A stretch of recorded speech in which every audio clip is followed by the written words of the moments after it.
Micro finance ಜೊತೆ ಹೆಚ್ಚಾಯಿತು ಬ್ಯಾಂಕ್ಗಳ ಕಾಟ ಕೂಡ. ಕೊಪ್ಪಳದಲ್ಲಿ ಸಾಲ ಕಟ್ಟಿ ಅಂತ ರೈತರಿಗೆ ನೋಟಿಸ್ ಜಾರಿ ಮಾಡಿದ್ದಾರೆ ಕೆಲವು ಬ್ಯಾಂಕ್ ಸಿಬ್ಬಂದಿ. ಕುಕನೂರು ತಾಲೂಕಿನ ಎರೆಹಂಚಿನಾಳ ರೈತರಿಗೆ ನೋಟಿಸ್ ಜಾರಿಯಾಗಿದೆ. ಒಂದ್ ಕಡೆ ಮೈಕ್ರೋ ಫೈನಾನ್ಸ್ ಸಿಬ್ಬಂದಿಯ ಕಿರುಕುಳವನ್ನ ಕಡಿಮೆ ಮಾಡಬೇಕು ಅಂತ ಸರ್ಕಾರ ಕಟ್ಟುನಿಟ್ಟಿನ ಕ್ರಮ ವಹಿಸೋದಕ್ಕೆ ನಿರ್ಧಾರ ಮಾಡ್ತಾ ಇದ್ರೆ, ಮತ್ತೊಂದು ಕಡೆ ನೋಡಿ ಬ್ಯಾಂಕ್ಗಳ ಕಾಟವು ಹೆಚ್ಚಾಗ್ತಾ ಇದೆ ರೈತರಿಗೆ. ಈಗ ಕುಕನೂರು ತಾಲೂಕಿನ ಎರೆಹಂಚಿನಾಳ ರೈತರಿಗೆ ನೋಟಿಸ್ ಕೊಟ್ಬಿಟ್ಟಿದ್ದಾರೆ. ಬೆಳೆ ಇಲ್ಲದೆ ಸಂಕಷ್ಟದಲ್ಲಿದ್ದೇವೆ, ಸಾಲ ಕಟ್ಟೋದು ಹೇಗೆ ಸ್ವಾಮಿ ನಾವು ಅಂತ ಅಳಲು ತೋಡ್ಕೊಂಡಿದ್ದಾರೆ ರೈತರು. ಹೀಗಾಗಿ ಸಾಲ ಮನ್ನಾ ಮಾಡಿ ಅಂತ ಅನ್ನದಾತರು ಮನವಿಯನ್ನ ಮಾಡ್ಕೊಂಡಿದ್ದಾರೆ. ನಾವು ಬೆಳೆಯನ್ನ ಏನೋ ಬೆಳೆದ್ವಿ, ಬಟ್ ನಮಗೆ ಬೇಕಾದಂತ ಫಲ ಬಂದಿಲ್ಲ, ಇಳುವರಿ ಸಿಕ್ಕಿಲ್ಲ. ಹೀಗಾಗಿ ನಾವೀಗ ಸಾಲ ಹೇಗೆ ಕಟ್ಟೋದು, ನಮಗೊಂದು ಸಮಯಾವಕಾಶ ಕೊಡಿ, ಇಲ್ಲ ಸಾಲ ಮನ್ನಾ ಮಾಡಿ. ಈ ರೀತಿ ಏಕಾಏಕಿಯಾಗಿ ನೋಟಿಸ್ ಕೊಟ್ರೆ ದುಡ್ಡು ಎಲ್ಲಿಂದ ತರೋಣ? ನಾವು ಮಾಡ್ತಾ ಇರೋದು ಕೃಷಿ, ಬೆಳೆ ಬಂದ್ರೆ ಬೆಲೆ ಸಿಕ್ಕರೆ ನಮ್ಗೆ ದುಡ್ಡು ಸಿಗುತ್ತೆ, ಹೇಗೆ ಸಾಲ ಕಟ್ಟೋದು ನಾವು ಅಂತ ರೈತ ಕಂಗಾಲಾಗಿ ಸಾಲ ಮನ್ನಾ ಮಾಡಿ ಅಂತ ಮನವಿ ಮಾಡ್ಕೊಂಡಿದ್ದಾರೆ. ಏನಾಗತ್ತಂದ್ರೆ ಇವತ್ತು ಬೆಳೆ 5ರಿಂದ 15 ವರ್ಷದ ತನಕ ಅತಿವೃಷ್ಟಿ ಅನಾವೃಷ್ಟಿ ಮಳೆಯಿಂದ ಇವತ್ತು ಬೆಳೆ ಸರಿಯಾಗಿ ಕೈಗೆ ಸಿಕ್ಕಿಲ್ಲ ರೈತರಿಗೆ. ಇವತ್ತು ಬ್ಯಾಂಕ್ನಾಗ ಸಾಲ ಮಾಡ್ಕೊಂಬಂದಾರಂತೂ ಹೊಲ ಭೂಮಿಗೆ ಖರ್ಚು ಮಾಡ್ಯಾರ. ಖರ್ಚು ಮಾಡಿದ್ದು ಸಹಿತ ಇವತ್ತು 10 ಪೈಸೆ ಲಾಭ ಇಲ್ಲ ರೈತರಿಗೆ.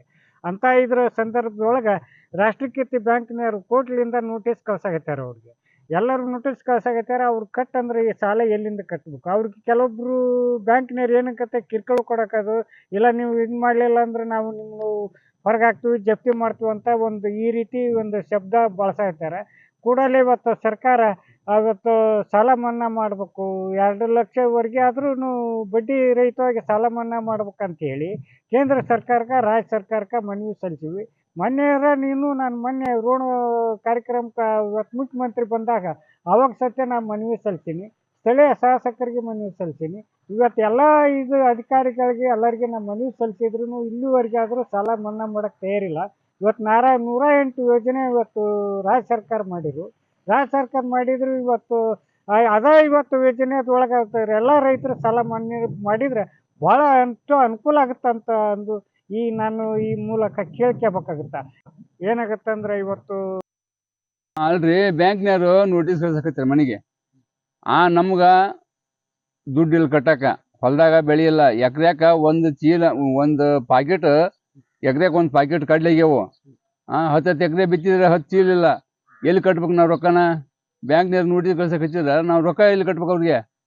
ಒಂದರ ಬೆಳೆ ವಿಮೆ ಇಲ್ಲ, ಒಂದು ಪರಿಹಾರ ಇಲ್ಲ, ಒಂದು ಸಾಲ ಮನ್ನಾ ಇಲ್ಲ.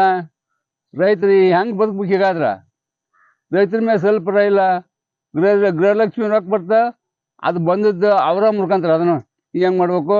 ಮತ್ತು ರೈತರು ಬದುಕೋದು ಹಿಂಗೆ ಮಾಡಿದ್ರ ಒಮ್ಮೆ ಸ್ವಲ್ಪ ಸರ್ಕಾರ ಸ್ವಲ್ಪ ರೈತರ ಕಡೆ ಸ್ವಲ್ಪ ಎಚ್ಚರಿಕೆ ಕೊಡ್ತಾ ಸ್ವಲ್ಪ ಇಲ್ಲ. ಏನು ಮಾಡೋಣ ನಾವು? ಅಲ್ರಿ ಬ್ಯಾಂಕ್ನವರು ನೋಟಿಸ್ ಕಳ್ಸಕತ್ತಾರೆ ಮನೆಗೆ. ನಮ್ಗೆ ಮತ್ತಷ್ಟು ಡೀಟೇಲ್ಸ್ ಕೊಡ್ತಾರೆ ಪ್ರತಿನಿಧಿ ನಾಗರಾಜು. ಕೊಪ್ಪಳದಾದ್ಯಂತ ಅನೇಕ ರೈತರ ಸಮಸ್ಯೆನೇ ಇದು. ಬೆಳೆ ಬೆಳೆದಿರ್ತಾರೆ, ಆದರೆ ಇಳುವರಿ ಸಿಗಲ್ಲ, ಬೆಳೆ ಕೈಗೆ ಬರಲ್ಲ. ಹೀಗಾಗಿ ಅನೇಕ ಸಮಸ್ಯೆಗಳಿಂದಾಗಿ ಸಾಲದ ಶೂಲಕ್ಕೆ ಸಿಕ್ಕಾಕೊಳ್ಬಿಡ್ತಾರೆ. ಸದ್ಯಕ್ಕೀಗ ಬ್ಯಾಂಕ್ಗಳಿಂದ ನೋಟಿಸ್ ಜಾರಿಯಾಗಿದೆ. ಅವರಿಗೊಂದು ಸಮಯಾವಕಾಶ, ಮತ್ತೊಂದು ಕಡೆ ಸಾಲ ಮನ್ನಾ ಆಗಬೇಕು ಅನ್ನೋದು ಅವ್ರ ಬೇಡಿಕೆ. ಸಾಲ ಮನ್ನಾ ಆಗೋ ಸಾಧ್ಯತೆ ಇದೆಯಾ?